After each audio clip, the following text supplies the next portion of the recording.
నాకు ఉపయోగపడుతుంది, నా ఇంటి వరకు ఉపయోగపడుతుంది అనిపిస్తే ఆ మంచి అవకాశం ఎప్పుడు కూడా ఏం చేయొద్దు, వృధా చేయొద్దు, దాన్ని వదిలేయద్దు. ప్రజలు ప్రతి మంచి అవకాశం కూడా మీరు వాడుకోండి.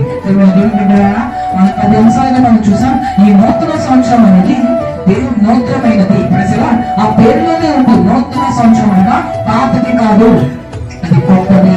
దేవుడు నేను ప్రేమించాను కాబట్టి నీవు నూతన సంవత్సరానికి ఇచ్చారు. హల్లెలూయా. ఇదిగో సమస్తమైన వాటిని నేను నూతనంగా సృష్టిస్తున్నాను. ప్రకటన ఒకసారి చదువుదాం, ఈ వచనం చదువుదాం. ప్రకటనము 21వ అధ్యాయము 5వ వచనం. దేవుడు ఇచ్చే అవకాశాలు ఉంటాయి. ప్రజలు హల్లెలూయా. ఏ అవకాశాలు? దుష్టుడిచ్చే అవకాశాలు, దేవుడిచ్చే అవకాశాలు. దేవుడిచ్చే అవకాశాలు మంచి అవకాశాలు అంటారు, దుష్టుడిచ్చే అవకాశాలే చెడు అవకాశాలు అంటారు. అయినా చెడు అవకాశాలు ఉంటాయంటే తప్పు చేయడానికి సాతానునికి అవకాశం ఇస్తాడు. యోసేపుకి సాతాను అవకాశం ఇచ్చాడు, దానికి సాతాను ఏం చేశాడు, అవకాశం ఇచ్చాడు. ప్రజలు అయితే గుర్తుపెట్టుకోండి, దేవుడిచ్చే అవకాశాలు ఎలా ఉంటాయంటే తప్పించుకునే అవకాశం దేవుడికి ఇస్తారు. దానియేలు గ్రంథంలో మనం చూసినప్పుడు భక్తులైన దానియేలు ఆ రోజు అంటారు, బలర్పించిన వాటిని తిను, ఇది రాజు యొక్క భోజనము అని చెప్తే దానియేలు ఆ అవకాశాన్ని వాడుకోలేదు.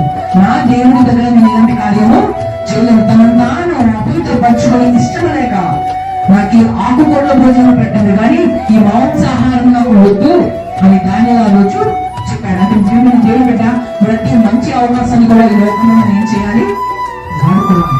ఒకరు వంట నేర్చుకునే అవకాశం వచ్చినా వాడుకోండి.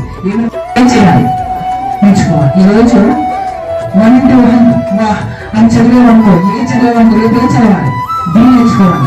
ఏమంటూ సి కూడా నేర్చుకోవాలి. సితో తృప్తిపడతాడు, మంచి కార్యాలు చేస్తూనే ఉండాలి. ప్రజలు దాంట్లో ఎదుగుతుంది.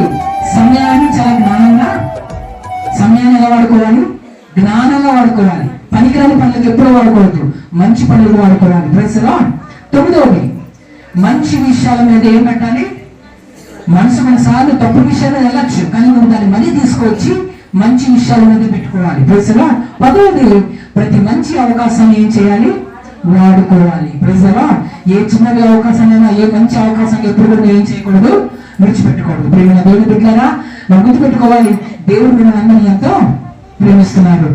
ఇదిగో ఆమె కుమారుని కనును, ఆయనే తన ప్రజలను వారి పాపముల నుండి వారిని రక్షించాలని మత్తయి సువార్త 2వ అధ్యాయం